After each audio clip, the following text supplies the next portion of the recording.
जास्वंदाची माहिती. जास्वंद हे सुंदर फूल आहे.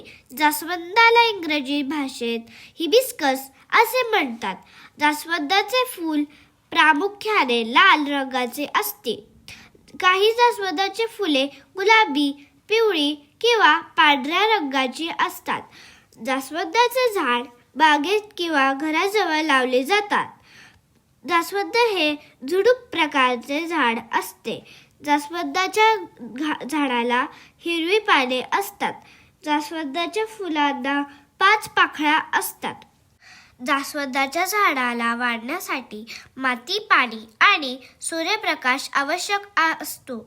जास्वंदाचे झाड उष्ण हवामानात चांगले वाढते. जास्वंदाच्या झाडाला नियमित पाणी दिल्यास छान फुले येतात.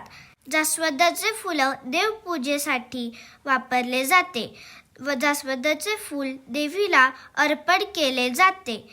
जास्वंदाचे फूल खूप सुंदर दिसते. जास्वंदाच्या फुलांचे औषधी उपयोगही आहेत. जास्वंदाचा उपयोग केसाच्या आरोग्यासाठी केला जातो. जास्वंदाच्या फुलांपासून तेल आणि शॅम्पू बनवले जातात. जास्वंदाच्या फुलांमुळे केस मजबूत होतात. जास्वंद हे उपयुक्त आणि आकर्षक फूल आहे. आपण झाडे लावावी पाहिजे आणि त्याची काळजी घेतली पाहिजे. झाडे आपल्याला निसर्गाशी जोडतात.